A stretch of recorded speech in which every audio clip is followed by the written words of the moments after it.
अस्सलाम वालेकुम स्टूडेंट्स, मेरा नाम ज़वेरिया सईद है और मैं स्टैटिस्टिक्स की लेक्चरर हूँ। आज हम लोग एक टॉपिक डिस्कस कर रहे हैं, analysis of variance for regression. इससे पहले हम लोगों ने टी टेस्ट के साथ उसको किया था। आज हम with special reference to ANOVA उसको डिस्कस करते हैं। ये शेर मोहम्मद चौधरी की बुक 2 है और इसका पेज 380। यहाँ पर ये टॉपिक है 21.7 topic number, analysis of variance for regression. The procedure for analyzing or partitioning the total variation in the dependent variable into its components, one explained by the regression line and the other residual or unexplained part, is called analysis of variance for regression. इसमें हमने ये करना है कि हमारे पास जो total variation है, total variation जो कि y की वजह से होती है, y से है, उसको पार्टीशन कर देनी है उसकी किस में, दो कंपोनेंट्स में। एक को वो कहते हैं कि जी एक जो उसकी कंपोनेंट है वो एक्सप्लेन करेगा रिग्रेशन लाइन वाली, एक्सप्लेनिंग जो होगी उसकी वो कंपोनेंट है, और दूसरा जो है वो रेजिडुअल है उसका, ठीक है, रेजिडुअल या अनएक्सप्लेन्ड वेरिएशन। तो इसको कहता है कि जी अगर हम इन दोनों की अलग-अलग से, यानी इसकी कंपोनेंट्स किए और उसके बाद उनको एक्सप्लेन करके हमने बताया, तो उसको कहता है कि this is called analysis of variance for regression. इसका भी एक प्रोसीजर है, अभी मैं आप लोगों को करवाती हूँ। जिस तरह से हमने इसमें इसके कंपोनेंट्स को सेपरेट करना है, बिल्कुल उसी तरह से हमने इसकी डिग्री ऑफ फ्रीडम्स को भी सेपरेट करना है। अनोवा में एफ़ टेस्ट यूज़ होता है, एफ़ डिस्ट्रीब्यूशन यूज़ होती है, और अगर आपको याद हो तो टी डिस्ट्रीब्यूशन की एक डिग्री ऑफ फ्रीडम होती है, न्यू-1। इसी तरह से एफ़ डिस्ट्रीब्यूशन की 2 डिग्री ऑफ फ्रीडम्स होती हैं, न्यू-1 एंड न्यू-2। उसको भी मैं आपको बताती हूँ उसके बारे में भी। अच्छा, आज का हमारा टॉपिक जो है ना वो एक्चुअली ये है अनोवा आया है एनालिसिस ऑफ वेरिएंस से। AN, ये देखिए कैपिटल लिखा हुआ है ना अनोवा, तो AN यहाँ से आया एनालिसिस से, इसके बाद O ऑफ से आया और वेरिएंस से VA आ गया। तो ये एनालिसिस ऑफ वेरिएंस को का एब्रीविएशन है ANOVA. ANOVA for simple regression, simple linear regression and test of H0 which is beta 2 is equal to 0। अब ये आपको एक दफ़ा तो लगेगा ये तो वही टेस्ट है जो हमने टी के साथ किया, उसकी भी वीडियो इधर चैनल पे मौजूद है। लेकिन अब जो है हम इंटरेस्टेड हैं किस में, हम लोग कर रहे हैं अनोवा के साथ, यानी अनोवा के साथ जो है हमने आज से ये काम करना है। उसका भी हमारे पास वही 6 स्टेप्स हैं जैसे हम लोग करते हैं, हाइपोथेसिस टेस्टिंग प्रोसीजर करते हैं। लेकिन उसमें करना क्या होगा, अब हमें जो है ना वो एफ़ टेस्ट के साथ करना है। तो मैं आपको उसके बारे में बताती हूँ किस तरह से होगा। आज का मेरा टॉपिक अनोवा है। अनोवा के साथ हम लोग कर रहे हैं ANOVA for simple linear regression, simple linear regression, और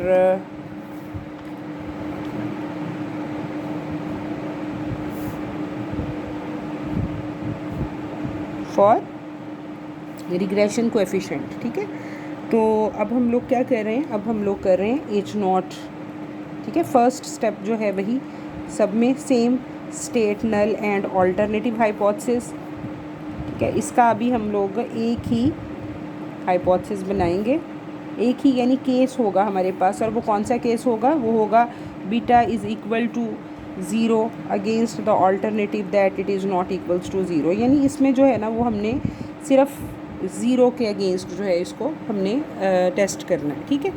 दूसरा स्टेप लेवल ऑफ सिग्निफिकेंस आ गया हमारे पास। लेवल ऑफ सिग्निफिकेंस आपको पता है, the probability of rejecting null hypothesis. Null hypothesis कौन सा होता है, ये H0। तो इसको रिजेक्ट करने की प्रोबेबिलिटी जो है वो हमें वो देता है, बाज़-औक़ात देता है, बाज़-औक़ात नहीं भी देता। तो ये 1% से लेके आप इसको 20% तक जो है वो आपको वो दे सकता है। अगर वो आपको नहीं देता तो आप 1%, 5% के लिए लेके काम करके उसको बता सकते हैं कि इतनी प्रोबेबिलिटी के साथ जो है वो हमारा टेस्ट रिजेक्ट हो रहा है या एक्सेप्ट हो रहा है। थर्ड में आपने टेस्ट स्टैटिस्टिक लिखना है। टेस्ट स्टैटिस्टिक हमारे थर्ड पार्ट का नाम है, ठीक है। और इसमें मैंने आपको बताया कि एफ़ टेस्ट के साथ, अनोवा में एफ़ टेस्ट के साथ आप बीटा को टेस्ट करेंगे। F is equal to mean square regression divided by mean square error with F distribution की 2 डिग्री ऑफ फ्रीडम्स होती हैं, एक न्यू-1 है और एक न्यू टू है। इस टेस्ट के लिए न्यू वन हमेशा वन ही होती है। क्यों होती है वो भी मैं आपको बताती हूँ। न्यू टू जो है वो हो जाएगी n-2। न्यू वन इसलिए वन होती है कि हमने इसमें मौजूद कितने पैरामीटर्स हैं हमारे पास, अल्फ़ा और बीटा है ना, तो हमने -1 कर देना था। 2 - 1 इट इज़ 1। तो ये सिंपल रिग्रेशन में दो ही पैरामीटर्स होते हैं, अल्फ़ा बीटा, या आप कह लें बीटा नॉट और बीटा 1। तो अब यहाँ पर अगर हम एक n-1 करते हैं तो दैट इज़ जो है हमारे पास आ जाएगा n-1 नहीं, जितने पैरामीटर्स हैं, तो 2 - 1 = 1। तो ये यहाँ पर डेफिनेट है कि ये न्यू वन जो है ना वो 1 ही होता है। और उसके बाद न्यू टू जो है वो आ जाए n-2। ठीक है, तो ये है हमारी डिग्री ऑफ फ्रीडम्स। अब कंप्यूटेशन के स्टेप को ज़रा समझिएगा, बल्कि इसकी मैं आपको साथ में क्वेश्चन भी करके बताऊंगी। यहाँ पर फ़िलहाल मैं ऐसे ही लिख देती हूँ और क्वेश्चन में हम लोग इसको ब्रीफली डिस्कस करते हैं। Compute the value of f by using given information.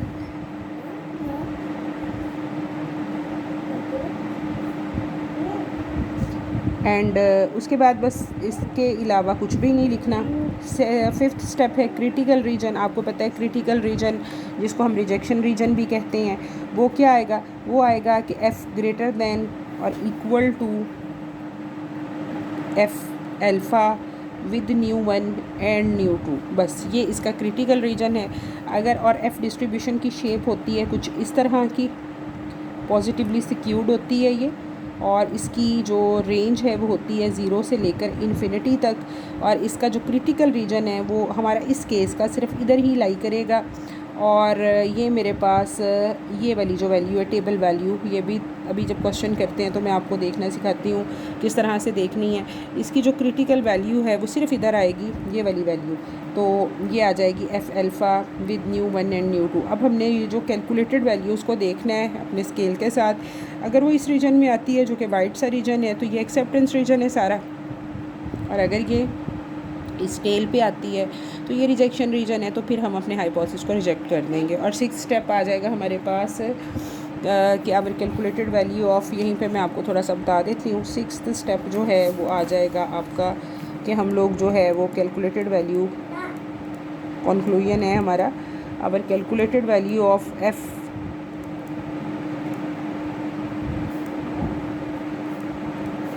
falls in critical region, so we reject H0, otherwise accept that।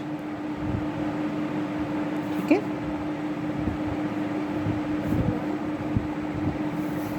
अच्छा उसके बाद देखिए क्वेश्चन। अब मैं एग्ज़ाम्पल के साथ आपको करवा देती हूँ, और एग्ज़ाम्पल है 21.15, क्योंकि ये 21 चैप्टर का मैं आपको टॉपिक करवा रही हूँ ना, तो ये पेज 383 पे जो है ना वो मेरे पास एग्ज़ाम्पल है। Test the hypothesis that beta is equal to 0 at the 0.05 level of significance for the data in example 21.5 by setting the results in an analysis of variance table. उसने कहा है कि बीटा को आपने टेस्ट करना है 5% level of significance पे, और किस तरह से करना है, आपने अनोवा टेबल के साथ हेल्प लेके उसके साथ आपने इसको सॉर्ट करना है।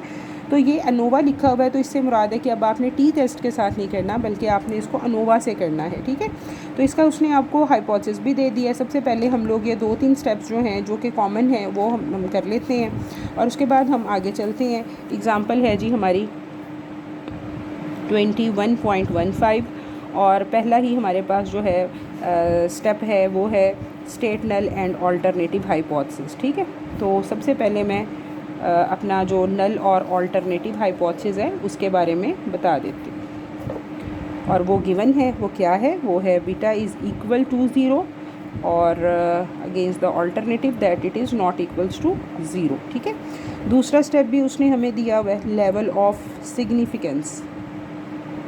लेवल ऑफ सिग्निफिकेंस उसने हमें दिया है 0.05, यानी अल्फ़ा जो है वो हमारे पास है 5%। ठीक है, इसी तरह से अब जो थर्ड स्टेप है वो है टेस्ट स्टैटिस्टिक। ये अभी मैंने आपको प्रोसीजर करवाते हुए बताया कि ये है हमारे पास f is equal to mean square regression divided by mean square error with nu one and nu two degree of freedom. तो न्यू वन ये हम कर रहे हैं सिंपल रिग्रेशन, तो इसमें न्यू वन आ जाएगा 1, और न्यू 2 आ जाएगा n-2, ठीक है। ये डिग्री ऑफ फ्रीडम्स आ जाएंगी इसकी। अब फोर्थ स्टेप है, इसको ज़रा गौर से देखिएगा, यही सारा हमारा जो है ना वो काम करना है यहीं पे हमने, और ये आपके लिए बिल्कुल एक नई बात है, नई चीज़ है। अच्छा, उसने 21.5 का डाटा लेने को कहा था, तो यहाँ से उसने ये सारा डाटा जो है ना वो हमें दिया हुआ है, समीशन वाई दिया हुआ है उसने हमें, ये सारा कुछ मैं यहाँ नोट डाउन कर लेती हूँ। 1700 है, समीशन वाई स्क्वायर दिया हुआ है 246,100, फिर समीशन एक्स वाई दिया हुआ है उसने हमें 109380, फिर इसी तरह से n दिया हुआ है उसने हमें 12, और फिर जो है वो लाइन, रिग्रेशन लाइन दी हुई है y cap is equal to -179.42 plus 5.03x, ठीक है। ये सारा कुछ दिया हुआ है। अब हमने करना क्या है, हमने, अगर आपको याद हो कोएफिशिएंट ऑफ डिटर्मिनेशन, तो उसमें हमने total sum of square, residual sum of square, इस तरह की जो टर्म्स पढ़ी हैं। चले मैं आपको दोबारा बताती हूँ। इसके लिए हमें ज़रूरत पड़ेगी टोटल सम ऑफ स्क्वायर की, और हम इसके लिए अनोवा टेबल को भी ना मैं आपको थोड़ा सा इसके बारे में भी बता देती हूँ। अनोवा टेबल कुछ इस तरह से बनेगा, ये देखें, ये है हम आपका अनोवा टेबल, ठीक है, जिसमें ये कॉलम्स आपने बनाने हैं। सबसे पहले है source of variation. Source of variation में है रिग्रेशन और एरर या रेजिडुअल, ठीक है। उसके बाद डिग्री ऑफ फ्रीडम है, तो मैंने आपको बताया रिग्रेशन की जो डिग्री ऑफ फ्रीडम ये है न्यू 1, ये 1 ही लेनी है क्योंकि सिंपल रिग्रेशन हम डिस्कस कर रहे हैं। और residual sum of square nu 2 है हमारे पास n-2, ठीक है। फिर सम ऑफ स्क्वायर्स हैं, तो सम ऑफ स्क्वायर रिग्रेशन के लिए ये है, ठीक है, और सम ऑफ स्क्वायर ऑफ एरर ये है, और टोटल ये है। इसको मैं आपको जो है ना वो सिंप्लीफाई करके बताती हूँ कि किस तरह से होगा। और उसके बाद मीन स्क्वायर का ये है कि आपने रिग्रेशन सम ऑफ स्क्वायर को इसकी डिग्री ऑफ फ्रीडम पे डिवाइड कर दिया तो मीन स्क्वायर रिग्रेशन आ जाएगा। अगर आप एरर की सम ऑफ स्क्वायर को उसकी डिग्री ऑफ फ्रीडम पे डिवाइड कर देंगे तो ये मीन स्क्वायर एरर आ जाएगा। और फाइनली आपने एफ़ डिस्ट्रीब्यूशन, एफ़ की वैल्यू निकालनी है, तो वो आ जाएगा मीन स्क्वायर रिग्रेशन को मीन स्क्वायर एरर पे डिवाइड कर दें। यही हमने टेस्ट स्टैटिस्टिक में लिखा था ना, तो इसको डिवाइड कर दें, ठीक है। इसके अलावा यही बस हमारी जो है एफ़ कैलकुलेटेड की वैल्यू आ जाएगी, ठीक है। तो अब हमने क्या करना है, हाँ जी, ये टोटल का नहीं अभी डिस्कस किया। टोटल जो है उसकी डिग्री ऑफ फ्रीडम होती है n-1, और ये SST मतलब सम ऑफ स्क्वायर ऑफ टोटल्स ये आ जाएगा, ठीक है। तो अब हम इसको डिस्कस करते हैं। अभी मैं इसकी तरफ ही आ रही हूँ, sum of square of total, sum of square of total और रेजिडुअल सम ऑफ स्क्वायर, इन दो से आप वाकिफ़ हैं, तो हम इन दोनों को फाइंड आउट करते हैं, और हम फिर इन दोनों के साथ जो है ना वो रिग्रेशन सम ऑफ स्क्वायर की तरफ चलेंगे। यानी अभी मैं आपको बताती हूँ कि टोटल सम ऑफ स्क्वायर जो है ना वो बराबर है regression sum of square plus error sum of square के ना। तो हम क्या करते हैं, हम एरर सम ऑफ स्क्वायर और total sum of square find out कर लेते हैं, और टोटल में से एरर निकाल देंगे तो हमारे पास रिग्रेशन सम ऑफ स्क्वायर आ जाएगा, ठीक है। तो अभी मैं यही करती हूँ, अभी मैं लिखती हूँ total sum of square. Total sum of square से आप वाकिफ़ हैं, ये होता है summation y minus Y bar whole square, ठीक है। अगर मैं इसका फार्मूला आपको बताऊँ तो ये हो जाएगा summation Y square minus summation Y whole square divided by n, ठीक है। ये सारे सम्स हमें गिवन है, ठीक है। अभी मैंने लास्ट पेज पे ये लिखे हैं जो कि था 246,100 माइनस समीशन वाई गिवन था 1700 whole square divided by n था हमारे पास 12। तो इसका आंसर जो है वो यहीं से मैं देख के लिख रही हूँ 5267, ठीक है। इसी तरह से एरर सम ऑफ स्क्वायर, या आपने उसको रेजिडुअल सम ऑफ स्क्वायर के नाम से पढ़ा है, तो इसका आपको फार्मूला इससे भी आप फेमिलियर है, this is summation Y minus Y cap whole square. इसको हम दो तरह से पढ़ सकते हैं, यानी इसको ओपन कर सकते हैं। एक तो यही है हमारे पास, दूसरा है summation Y square minus A summation Y minus B summation X Y. अभी आपने गौर किया कि उसने हमें रिग्रेशन लाइन भी दी थी, ठीक है, यानी इन सम्स के साथ उसने हमें रिग्रेशन लाइन भी दी थी। तो एक तो हमारे पास ये पड़ा है समीशन वाई स्क्वायर माइनस ये ए की वैल्यू थी माइनस ए, और ये समीशन वाई आ गया। इसी तरह से ये बी की वैल्यू थी और ये समीशन एक्स वाई आ गया।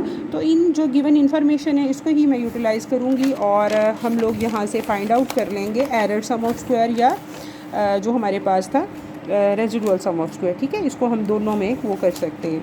तो अभी जो है समीशन वाई स्क्वायर वो था 246,100 माइनस ए की वैल्यू उसने हमें माइनस में दी है ना, तो ये थी -179.42 इनटू ये समीशन y जो है वो मेरे पास है 1700 माइनस b की वैल्यू है, ये पॉजिटिव थी तो इसके साथ कोई मैग्नीट्यूड नहीं लगेगा 5.03, और उसके बाद जो थी समीशन xy वो है 109330, ठीक है।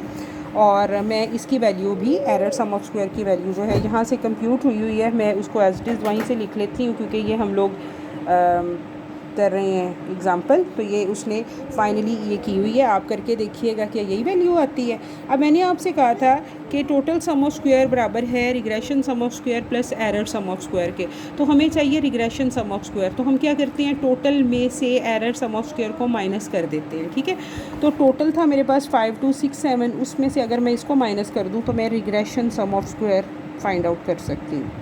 Regression sum of square is equal to total sum of square minus error sum of square या रेजिडुअल सम ऑफ स्क्वायर, ठीक है। तो आप उसको RSS भी लिख सकते हैं। अब टोटल है मेरे पास 5267 माइनस एरर है 933, तो मेरे पास रिग्रेशन का आंसर आ गया 4334। अब हम इन सब को देख के बनाते हैं अनोवा टेबल, ठीक है। तो अनोवा टेबल बनाते हैं हम, इसको ऐसे ही आप लिखेंगे कैपिटल लेटर्स में, और उसके बाद जो है वो सबसे पहले हम जो है इसका पहला कॉलम बनाएंगे अनोवा टेबल का, this is source of variation, ठीक है। इसके बाद नेक्स्ट हमारा जो है वो कॉलम बनेगा डिग्री ऑफ फ्रीडम, इसके बाद नेक्स्ट कॉलम बनेगा सम ऑफ स्क्वायर्स, बस और कुछ नहीं लिखना आपने यहाँ पर।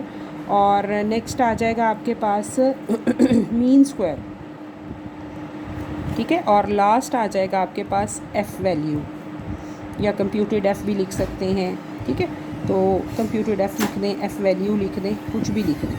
अब सोर्स ऑफ वेरिएशन में मैंने आपको बताया there are 2 source of variations, यानी हम टोटल सम ऑफ स्क्वायर को 2 हिस्सों में डिवाइड कर रहे हैं, एक था रिग्रेशन और दूसरा था रेजिडुअल या एरर।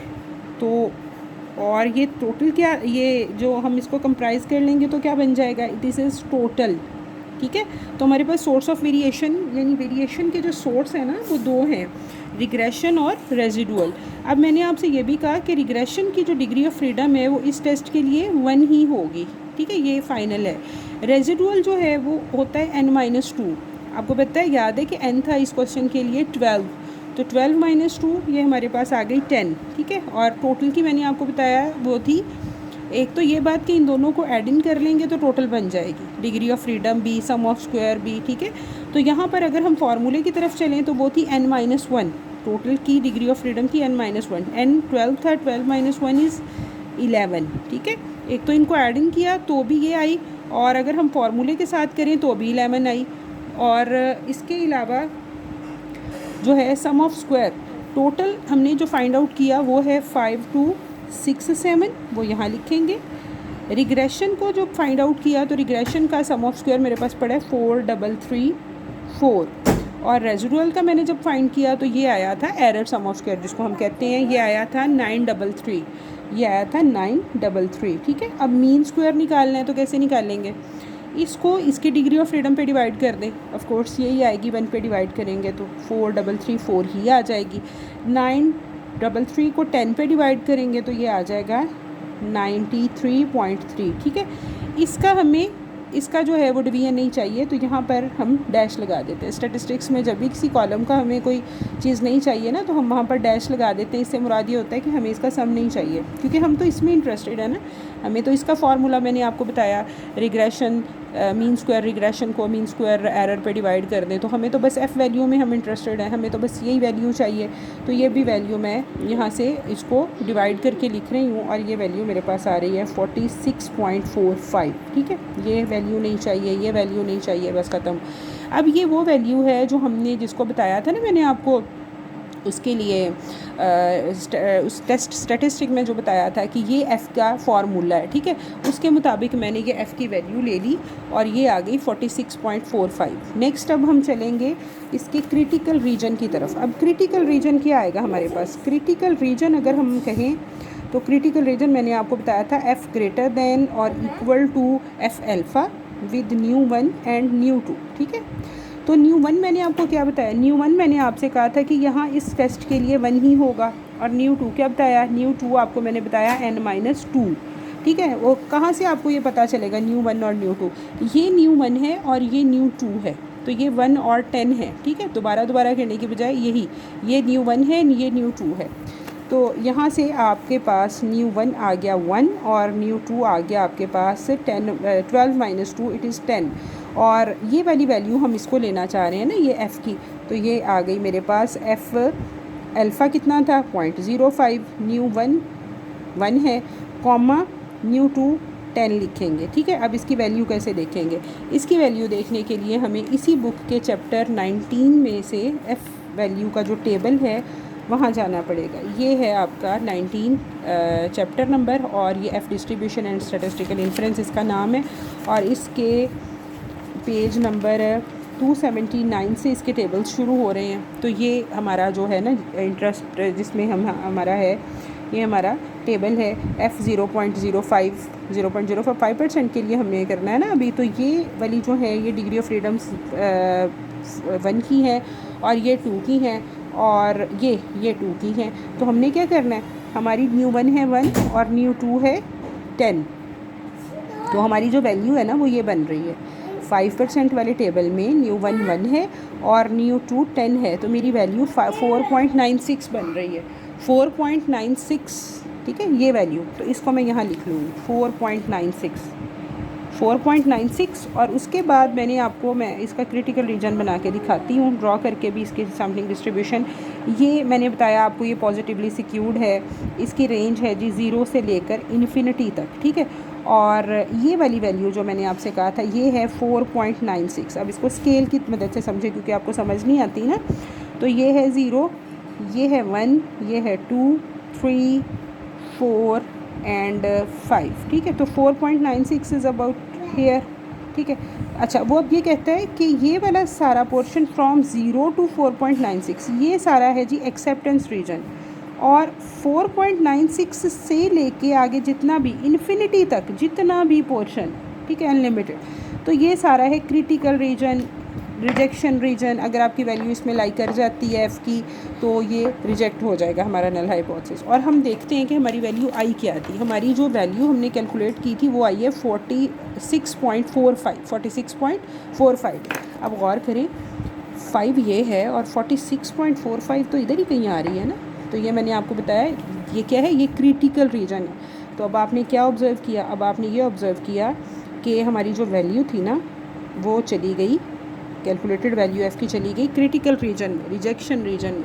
अब हम क्या करेंगे, हम ये करेंगे कि हम लिखेंगे कि our calculated value of F falls in critical region, so we reject null hypothesis at 5% level of significance। और नल हाइपोथेसिस क्या था? नल हाइपोथेसिस था कि हमारा जो बीटा है ना वो 0 के इक्वल नहीं है, 0 के इक्वल है, तो उसको हम रिजेक्ट कर रहे हैं। इससे मुराद है कि हमारा जो बीटा है वो 0 के इक्वल नहीं है, ठीक है। तो ये हमने उसके बारे में डिसीजन ले लिया, ठीक है। वीडियो को देखें और अगर आपको समझ आ जाए तो लाइक करें, इसे शेयर करें, ठीक है। और फन न्यूमेरिक्स चैनल को सब्सक्राइब करें। Thank you.